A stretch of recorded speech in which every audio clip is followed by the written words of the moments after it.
Hello students, welcome back to our channel general studies with Anoop K Verma.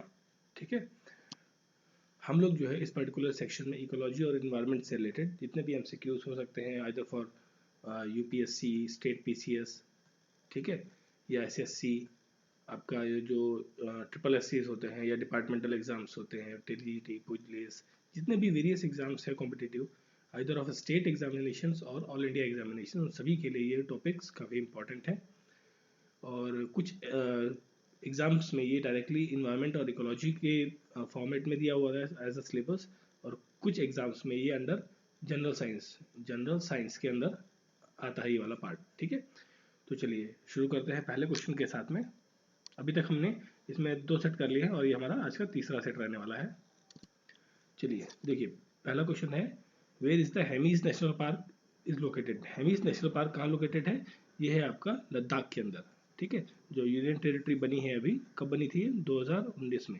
ठीक है, तो उसमें जब ये Jammu and Kashmir bifurcation act आया था, Jammu and Kashmir bifurcation act, इसमें जम्मू एंड कश्मीर और एक प्लस लद्दाख, ये 2 यूनियन टेरिटरीज बनाई गई। तो लद्दाख जो है आपकी परमानेंट यूनियन टेरिटरी है और जम्मू एंड कश्मीर टेम्प्रेरी है। आफ्टर सम टाइम्स जब वहाँ पे कंडीशंस नॉर्मल हो जाएंगी तो उसको वापस स्टेटहुड का दर्जा मिल जाएगा। ठीक है, तो हेमिस नेशनल पार्क जो है वो लद्दाख में देखने को मिलता है और ये इंडिया का सबसे लार्जेस्ट नेशनल पार्क है। ठीक है, सबसे लार्जेस्ट, ठीक है, सबसे लार्जेस्ट नेशनल पार्क है। और ये किसके लिए ज़्यादा फेमस है? ये प्लेस फेमस है एक्चुअली, हैबिटेट है बेसिकली, हम ये कहें सही वर्ड ये रहेगा। हैबिटेट किसके लिए है?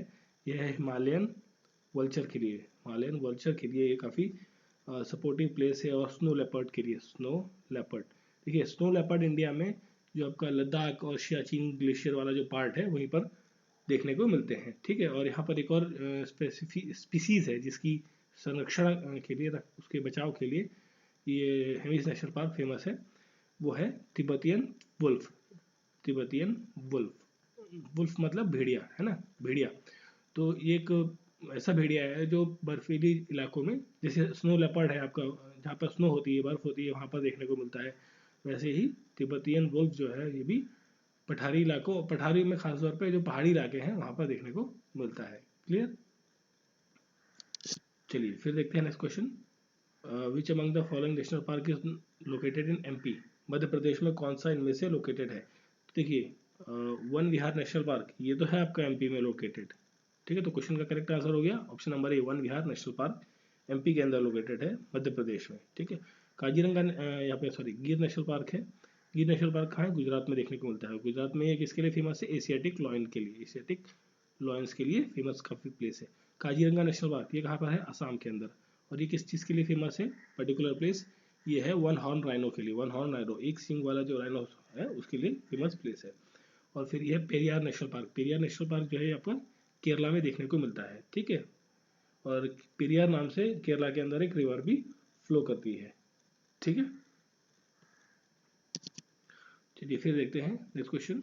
Air quality index is a, ये एयर क्वालिटी इंडेक्स क्या होता है? ये होता है एक मेजरिंग स्केल जो कि शो करता है एयर क्वालिटी को। किसको? देखिए ये है option number B correct answer है क्वेश्चन का। एयर क्वालिटी इंडेक्स क्या होता है? मेजरिंग स्केल है एयर क्वालिटी को मापने के लिए। ठीक है, अब देखिए जो एक्चुअली क्या है ना, पॉल्यूशन काफ़ी ज़्यादा होता जा रहा है पृथ्वी पर। तो पृथ्वी पर या हर शहर में बेसिकली, जितने भी बड़े शहर हैं, स्पेशली हम इंडिया में बात करें तो दिल्ली, मुंबई जैसे शहरों में काफ़ी ज़्यादा पॉल्यूशन देखने को मिलता है। ठीक है, तो उसको मेज़र करने का काम कौन करता है?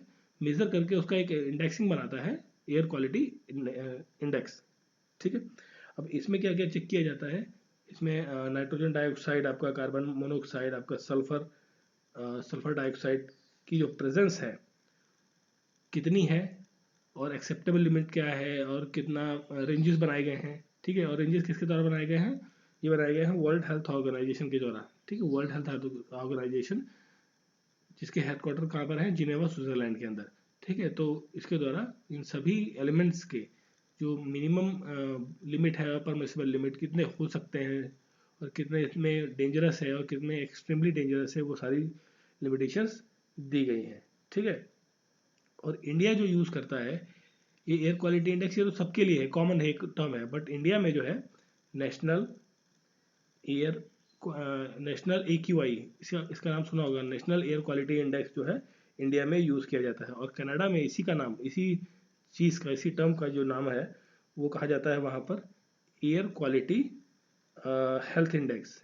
हेल्थ इंडेक्स, ठीक है, एयर क्वालिटी हेल्थ इंडेक्स, ये कहाँ यूज़ किया जाता है? कनाडा के अंदर, कनाडा में ये टर्म यूज़ किया जाता है, और इंडिया में national air quality index term use किया जाता है, ठीक है। और हम एक और चीज़ की बात करें, सिंगापुर, सिंगापुर, सिंगापुर के अंदर इसको कहा जाता है इसी इंडेक्स को कि pollutant standard index, pollutant standard index के नाम से जाना जाता है, ठीक है। और मलेशिया, जो मलेशिया है, मलेशिया के अंदर इसे एयर प्रॉपर्टी इंडेक्स कहा जाता है, sorry not air pollution index, pollution index के नाम से जाना जाता है, ठीक है। चलिए फिर देखिए नेक्स्ट क्वेश्चन में, what is green house effect. Green house effect में होता क्या है एक्चुअली, ठीक है। ये बहुत सिंपल टर्म है बट थोड़ा सा कॉम्प्लिकेट हो सकता है कई बार अंडरस्टैंडिंग में, तो हम इसको समझ लेते हैं पहले ये होता क्या है। ये देखिए इसमें क्या होता है ग्रीन हाउस इफेक्ट में, एक ऐसा प्रोसेस है कि जो अर्थ सरफेस है, अर्थ का जो एटमॉस्फेयर है, ये वाला मान लीजिए ये अर्थ है, इसके ऊपर ये वाला जो एरिया है, डॉटेड वाला जो एरिया है, ये क्या है? अर्थ का एटमॉस्फेयर है। तो जब सनरेज यहाँ से आ रही हैं, ठीक है, मान लीजिए यहाँ से सनरेज आ रही हैं, तो उन सनरेज को अर्थ के अंदर आती हैं और अर्थ का एटमॉस्फेयर उन्हें क्या कर देता है? एब्जॉर्ब कर लेता है, और एब्जॉर्ब करने के साथ यहाँ पर जो टेम्परेचर है वो क्या कर जाता है? इंक्रीज कर जाता है, ठीक है। तो इस फेनोमेना को क्या कहते हैं? Green house effect. अब देखिए क्वेश्चन का आंसर क्या हो गया? तो increase in the global temperature, ठीक है। तो क्वेश्चन का करेक्ट आंसर तो हो गया option number A, increase in global temperature, ठीक है।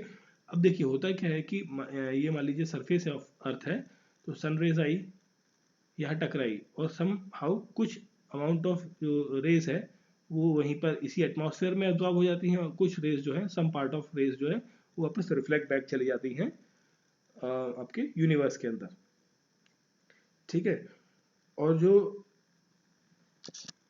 ये रेज हैं जो यहाँ रह जाती हैं, उनकी वजह से क्या है, जो इन्वायरमेंट का टेम्परेचर है वो राइज होता है, ठीक है। आई गई कुछ टाइम के लिए हुआ, बट जो यहाँ पर रह गई रेज, उनकी वजह से टेम्परेचर में वेरिएशन ज़्यादा देखने को मिलता है, ठीक है। अब जो ग्रीन हाउस गैसेस हैं, ठीक है, वो कौन कौन सी होती हैं, वो ये बहुत इंपॉर्टेंट पॉइंट है, वो अक्सर एग्जाम में आता है, ठीक है। तो ग्रीन हाउस गैसेस जो है वो कौन कौन सी होती हैं, वो जैसे आपका वाटर वेपर्स, वाटर वेपर्स होता है एक तो, ठीक है। फिर होता है आपका कार्बन डाइऑक्साइड, फिर आपका मीथेन CH4, ठीक है। मीथेन के बाद आपका nitrous oxide NOx, nitrogen oxide के बाद O3 ओजोन, ओजोन के बाद होता है सम आर्टिफिशियल केमिकल्स जैसे आपका CFC होता है, ठीक है। और परफ्लोरोकार्बन्स होते हैं, ठीक है, परफ्लोरोकार्बन्स। तो ये सारी क्या है आपकी वो गैसेस हैं जो ग्रीन हाउस इफेक्ट के लिए रिस्पॉन्सिबल हैं, ठीक है, क्लियर। तो देखिए एक सोलर रेडिएशन से तो हुआ है, बट अब क्या है, जो ग्लोबल वार्मिंग हो रही है, जो धरती गर्म होती जा रही है, वो किसकी वजह से होती जा रही है? पॉल्यूशन की वजह से। नेचर में पॉल्यूशन बढ़ता जा रहा है, और जो उन पॉल्यूशन को एब्जॉर्ब करने वाले प्लांट्स और ट्रीज हैं, उनकी संख्या क्या है? दिन प्रतिदिन घटती जा रही है, ठीक है। तो क्वेश्चन का करेक्ट आंसर हो गया increase in global temperature, green house effect कहलाता है। चलिए फिर देखिए नेक्स्ट क्वेश्चन है, the organism which feeds on the waste product. अब देखिए वो कौन से जानवर होते हैं, किस टाइप के ऑर्गेनिजम्स होते हैं, जैसे ओमनीवोरस, हर्बीवोरस, कार्निवोरस, ये सब हम चीज़ें जानते हैं, तो इनके बारे में भी देख लेते हैं क्या क्या होते हैं ये सब चीज़ें। तो वो कौन से ऑर्गेनिजम्स हैं जो क्या खाते हैं? फीड मतलब खाते हैं क्या? वेस्ट प्रोडक्ट, जो सड़ा हुआ सामान है, सड़ा हुआ वेजिटेबल, फ्रूट्स, ये सब जो वेस्ट मटेरियल है ह्यूमन काइंड के लिए, उनको वो लोग कंज्यूम करते हैं। तो देखिए वो कौन से होते हैं, वो इसे कहते हैं, इस चेन को, जो इस तरीके के जो फूड प्रोडक्ट्स को खत्म कंज्यूम करते हैं, उसको कहते हैं detritus, detritus food chain, food chain. अब देखिए डेट्रिटस फूड चेन में क्या होता है कि ये एक टाइप की ऐसी फूड चेन है जो स्टार्ट करती है डेड ऑर्गेनिक मैटर को, जो मरा हुआ ऑर्गेनिक मैटर है, आइदर ऑफ ह्यूमंस और एनिमल्स, मतलब एनिमल्स भी जैसे कई बार मर जाते हैं तो डेड हो जाते हैं, तो उनको क्या है, कीड़े खा जाते हैं, है ना, कंज्यूम कर जाते हैं। तो इस तरीके की जो फूड चेन होती है, और जो डिकम्पोज करते हैं, डिकम्पोज किए जाते हैं। तो देखिए मान लीजिए सपोज कर लीजिए कोई एनिमल है, ठीक है, एनिमल है, एनिमल, तो वो क्या हो गया? डेड हो गया। तो डेड होने के बाद वो क्या है? जमीन पे पड़ा रहा, है ना, या जमीन के अंदर दफन हो गया सपोज कर लीजिए, ठीक है। तो डेड होने के बाद उसकी जो बॉडी है वो किसके द्वारा कंज्यूम कर ली जाती है? माइक्रो ऑर्गेनिजम्स के द्वारा। माइक्रो ऑर्गेनिजम्स जो हैं, जो ज़मीन के मिट्टी के अंदर जो कीड़े वगैरह रहते हैं, वो सारे डेड बॉडी को ख़त्म कर देते हैं, खा जाते हैं, ठीक है, डिकम्पोज करने का काम करते हैं, ठीक। और जो इस तरीके के ऑर्गेनिजम्स हैं, इन ऑर्गेनिजम्स का जो खाना होता है एक्चुअली मुख्यतः वो यही होता है कि ये डेड ऑर्गेनिज्म या जो ऑर्गेनिक मैटर है बेसिकली, ऑर्गेनिक मैटर, ये माइक्रो ऑर्गेनिज्म क्या खाते हैं, ऑर्गेनिक मैटर। अब देखिए इसमें ह्यूमन बॉडी या एनिमल बॉडी भी मिल गई उन्हें, या फिर जो अदर ऑर्गेनिक मैटर्स हैं वो मिल गए, तो वो उनको भी कंज्यूम कर लेते हैं, ठीक है। तो इस तरीके का जो मेथड है, इस तरीके की जो स्पीसीज कह लीजिए, या इस तरीके का जो सिस्टम है, उसको कहा जाता है डेट्रोवायरस, ठीक है। तो क्वेश्चन का करेक्ट आंसर है डेट्रोवायरस। अब देखिए हर्बीवर्स क्या होता है, हर्बीवर्स वो एनिमल्स या वो स्पीसीज हैं जो क्या खाती हैं, प्लांट्स को, ठीक है। और फिर कार्निवोरस होता है आपका, जो मीट खाते हैं वगैरह, मतलब जो एनिमल्स को खाते हैं बेसिकली, स्मॉल एनिमल्स को खाते हैं, बिग एनिमल्स।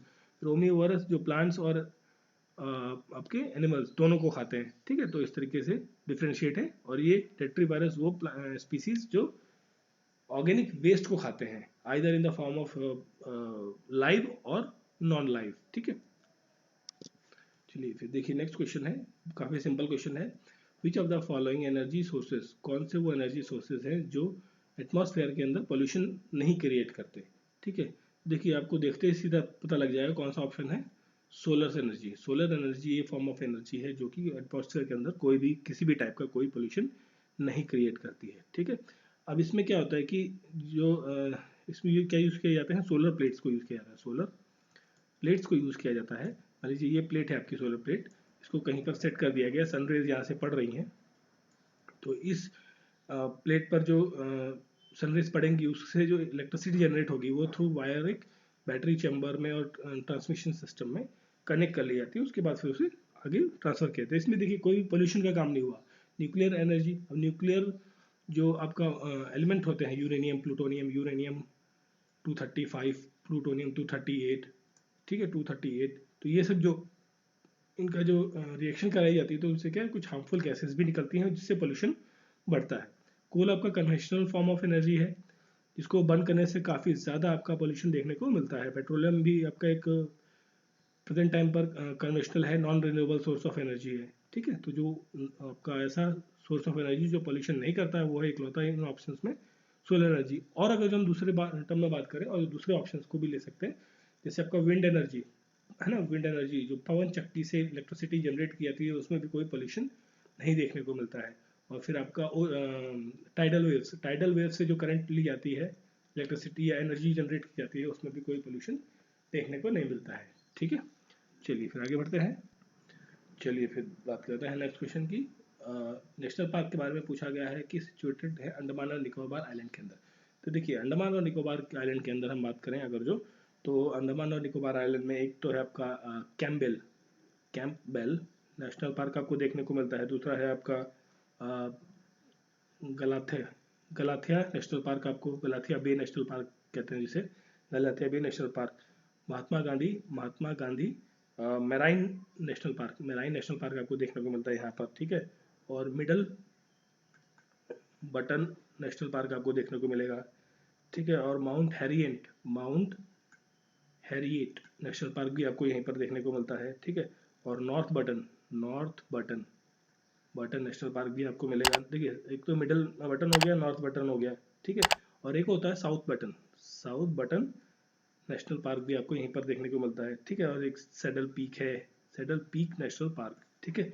और सैडल पीक जो है एक पहाड़ी है जो कि अंडमान और निकोबार आइलैंड की सबसे ऊंची पहाड़ी कौन सी है, सैडल पीक, ठीक है। वहीं पर ये नेशनल पार्क भी सिचुएटेड है।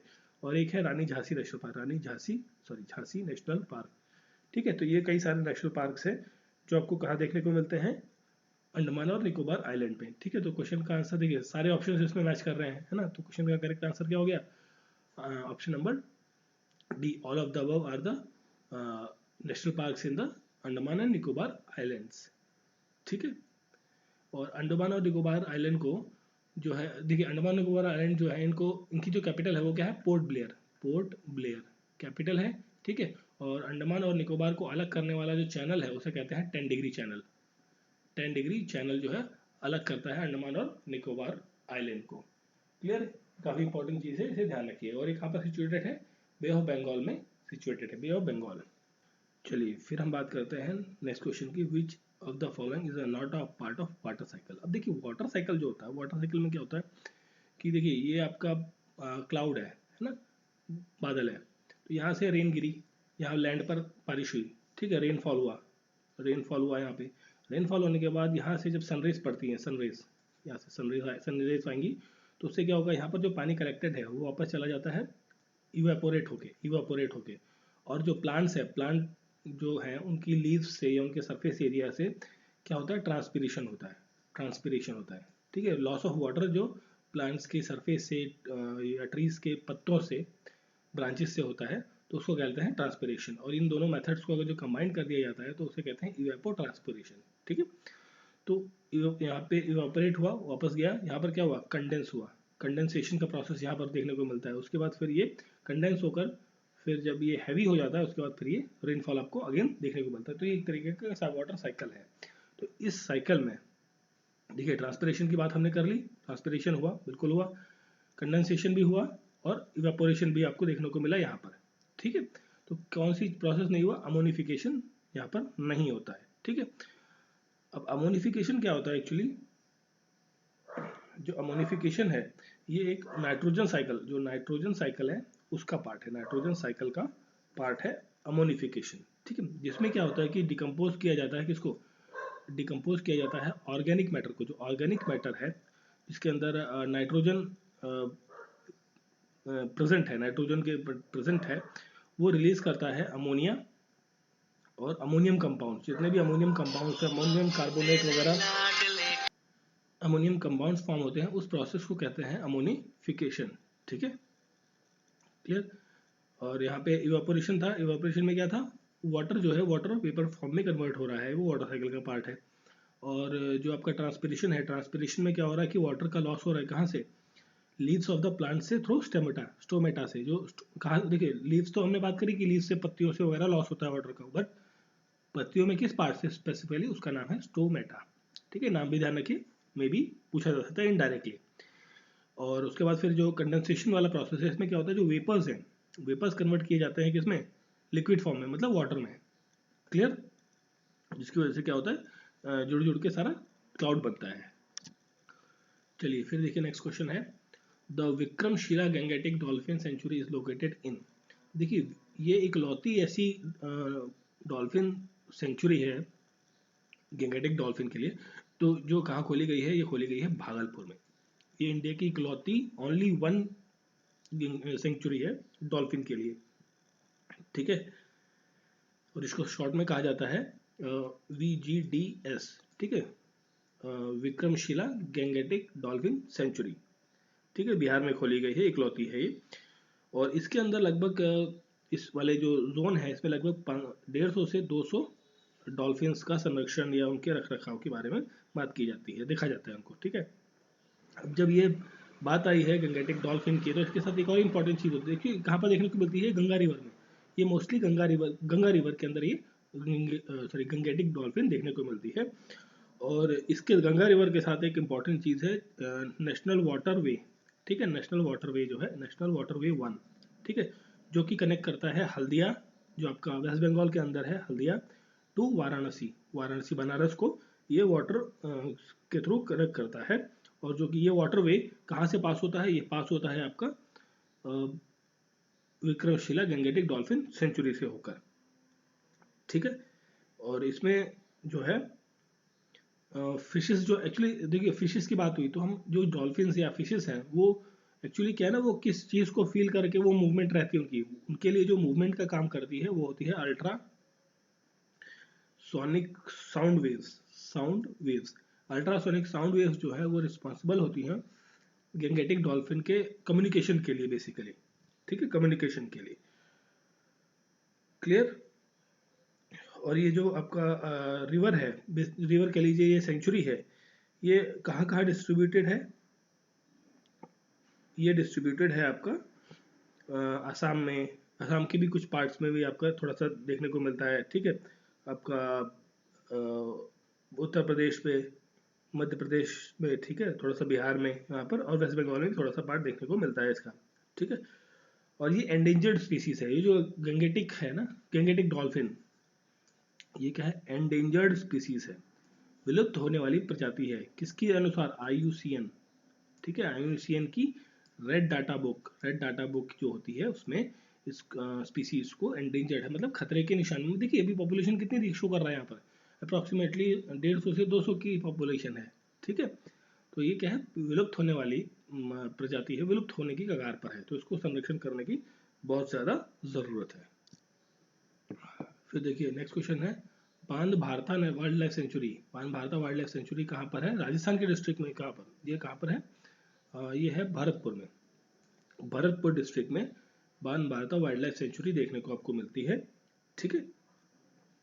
और ये काफ़ी पुरानी वाइल्ड लाइफ सेंचुरी है भरतपुर की, और इसे बनवाया था 1866 में, किसने, महाराजा जसवंत सिंह ने, महाराजा जसवंत सिंह ने इसे बनवाया था, बनवाने का काम शुरू किया था, ठीक है। और इस पर एक डैम भी है, डैम भी बनता है, और यहाँ पर, और रिवर कौन सी फ्लो होती है यहाँ पर, कोकुंड नाम की रिवर फ्लो होती है, और उस रिवर पर एक डैम भी बना है, ठीक है। शुरू तो जसवंत सिंह ने करवाया था 1866 में, बट इसे कंप्लीट कराया 1897 में महाराजा राम सिंह ने, राम सिंह, ये दोनों नाम इंपॉर्टेंट है, ठीक है। मतलब जो डैम का प्रोजेक्ट है और ये जो वाइल्ड लाइफ सेंचुरी बनने का काम है, प्रॉपरली कन्फाइंड एरिया बनाना कितना बड़ा है, सब काम जो शुरू किया जसवंत सिंह ने किया, और राम सिंह ने इसे कंप्लीट करवाया, और ये लगभग 200 किलोमीटर स्क्वायर के एरिया में फैला हुआ है, ठीक है। और इस एरिया को वाइल्ड लाइफ सेंचुरी का तर्ज जो है, स्टेटस जो है, वो 1985 के अंदर गवर्नमेंट ऑफ इंडिया ने इसको दिया था, इस पर्टिकुलर एरिया को। क्लियर। चलिए फिर बात करते हैं पेरियार वाइल्ड लाइफ सेंचुरी। अब देखिए हमने कई बार पढ़ चुके हैं हम लोग Periyar national park. Periyar national park कहाँ है, केरला के अंदर, तो जाहिर सी बात है ना, पेरियार वाइल्ड लाइफ सेंचुरी है तो वो भी कहाँ होगी आपकी, केरला के अंदर। तो ऑप्शन क्या है, option C is the correct answer, Kerala. Periyar wild life sanctuary, national park और पेरियार रिवर भी आपको केरला के अंदर देखने को मिलती है। और अगर हम कुछ और नेशनल पार्क की बात कर लें केरला के बारे में, तो केरला की कुछ और नेशनल पार्क है, जैसे इदुक्की नेशनल पार्क आपको केरला में देखने को मिलता है, और परम बिक्कुलम वाइल्ड लाइफ सेंचुरी आपको केरला में देखने को मिलेगी, और चिनार वाइल्ड लाइफ सेंचुरी, ठाकेड जो आपका बर्ड सेंचुरी है, ठाकेड बर्ड सेंचुरी आपको केरला में है। वायनाड जहाँ से राहुल गांधी सांसद है, वायनाड वाइल्ड लाइफ सेंचुरी आपको केरला में है। और मुथांगा वाइल्ड लाइफ सेंचुरी आपको देखने को मिलती है। आरालाम वाइल्ड लाइफ सेंचुरी आपको यहाँ पर देखने को मिलेगी। इराविकुलम नेशनल पार्क आपको यहाँ देखने को मिलेगा। और एक most important silent valley national park भी आपको कहाँ देखने को मिलता है, केरला के अंदर, ठीक है। तो ये कई सारे नेशनल पार्क्स और वाइल्ड लाइफ सेंचुरी हैं जो केरला के अंदर सिचुएटेड है, ठीक है। उत्तर प्रदेश की बात करें तो उत्तर प्रदेश में दुधवा नेशनल पार्क है आपका, ठीक है। पीलीभीत टाइगर रिजर्व है आपको, ठीक है। और MP में पन्ना नेशनल पार्क आपको देखने को मिलता है, ठीक है। चलिए फिर देखते हैं next question. Satpura national park is located in which one of the following district. Satpura national park जो है ये कहाँ पर आपको देखने को मिलता है। सतपुड़ा नेशनल पार्क आपको होशंगाबाद कहाँ पर है आपका, MP मध्य प्रदेश के अंदर। मध्य प्रदेश के होशंगाबाद में आपको सतपुड़ा नेशनल पार्क आपको देखने को मिलता है। और इस नेशनल पार्क की जो स्थापना हुई है, या इसको नेशनल पार्क का स्टेटस दिया गया, वो कब दिया गया, 1981 को। और इसका जो लगभग लैंड एरिया है, कितने एरिया में फैला है, 524 किलोमीटर स्क्वायर की एरिया में ये फैला है, ठीक है, सतपुड़ा नेशनल पार्क, ठीक है। अब देखिए तो सिर्फ नेशनल पार्क की बात होगी। अगर जो हम एक और आंकड़े की बात करें तो 2133 किलोमीटर स्क्वायर, ठीक है, 2133 किलोमीटर का स्क्वायर जो है, ये पूरा जो आपका सतपुड़ा नेशनल पार्क है, ठीक है। और प्लस आपका एक है बोरी वाइल्ड लाइफ सेंचुरी भी आपकी है, और पचमारी वाइल्ड लाइफ सेंचुरी, ठीक है। इन सभी को अगर जो कंबाइन कर दें, ये आसपास में ही है सारी चीज़ें, ठीक है, इन सभी को कंबाइन करके 2133 किलोमीटर का लैंड एरिया इन पूरे एरिया में फैला हुआ है, ठीक है। और यहाँ पर एक और चीज़ देखने को मिलती है, बोडी सतपुड़ा टाइगर रिजर्व भी आपको यहाँ पर देखने को मिलता है। और जो आपको सतपुड़ा नेशनल पार्क है, इसने 2010 के अंदर, ठीक है, 2010 के अंदर एक most visitor friendly wild life destination का अवार्ड भी जीता है। कौन सा award? Most visitor friendly wild life destination award जीता है, ठीक है, आपके सतपुड़ा नेशनल पार्क में, ठीक है। तो क्वेश्चन का करेक्ट आंसर है ऑप्शन नंबर सी, ठीक है। तो अभी देखिए एमपी की हम बात करें तो एमपी के बारे में कुछ और नेशनल पार्क हैं, उनको भी हम देख लेते हैं फटाफट।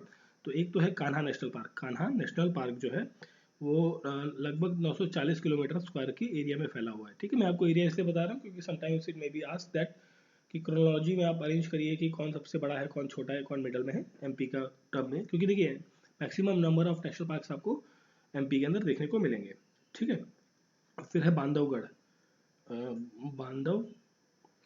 बांधवगढ़ नेशनल पार्क, ये लगभग 437 किलोमीटर का है, किलोमीटर स्क्वायर का है, ठीक है। फिर माधव नेशनल पार्क आपको देखने को मिलता है 354 किलोमीटर स्क्वायर में।